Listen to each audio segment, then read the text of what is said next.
With the need for increased power and the demand on the systems, a lot of utilities are beginning to look at other ways to try to mitigate the high risk or the high load days so they can better manage it.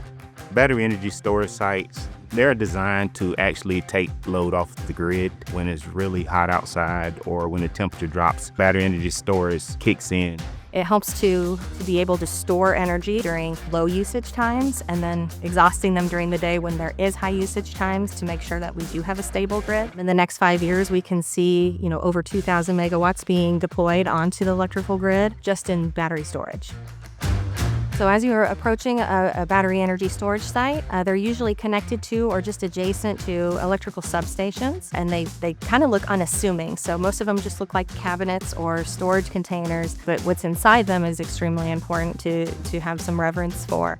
We have approximately 17 to 20 battery energy storage sites throughout North Carolina Electric Cooperative. The containers are made up of modules, and then inside of those modules are the cells. On some of our battery energy storage sites, we have up to 4,160 cells per container.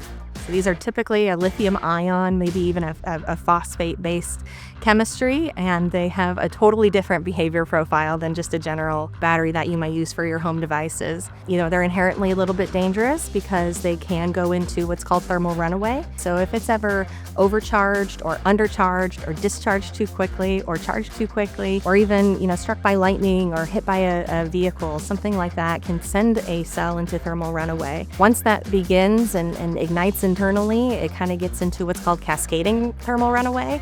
And then the next cell next to that battery ends up catching fire, and so on and so forth. And they can provide their own oxygen internally, which feeds fire. So even if you try to use firefighting measures to try to extinguish the fire, it can still reignite because of the available oxygen that is inherently existent in that battery cell.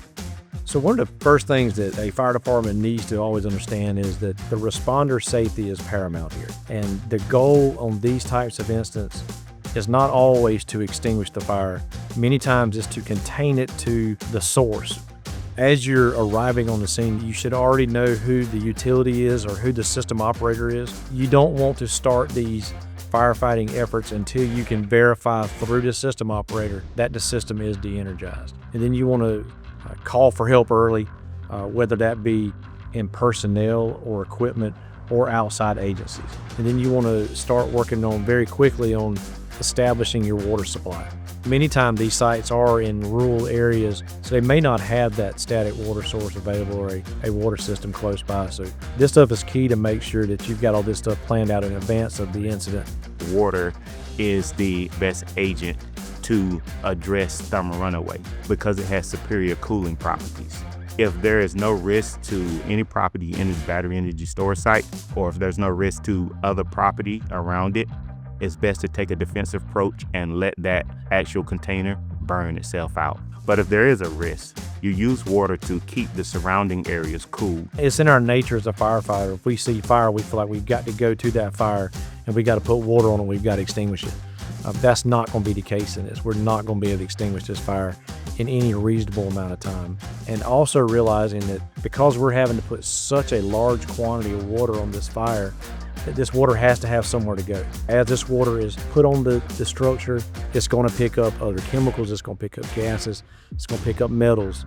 And we've got to make sure that we're putting some type of containment system and monitoring this, because we don't want this water to go into an environmentally sensitive area like a wetland or even a water feature like a river or a stream. Your firefighters on scene, especially when they're in that hot zone, they need to be in full structural turnout gear with SCBA in place. That's mainly because of the inherent hazard of the gases being released. Of course, you want to always make sure that you're monitoring the wind direction. Your equipment and your firefighters don't need to be downwind of this.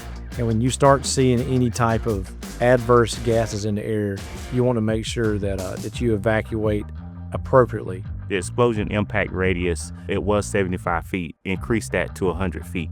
Also, the evacuation radius is 200 feet. This is a non-entry type of firefight. You're not going to be going into the structure, and hopefully not even inside the fence if you don't have to. There's even the residential component, which are some of these batteries that are mounted on or inside of a garage or a home, but it's the same kind of issue when it comes to firefighting, is that they are lithium ion in nature, and so they're going to have these same problems. The main thing that I want to see when it comes to emergency responders is to maintain a relationship with each other.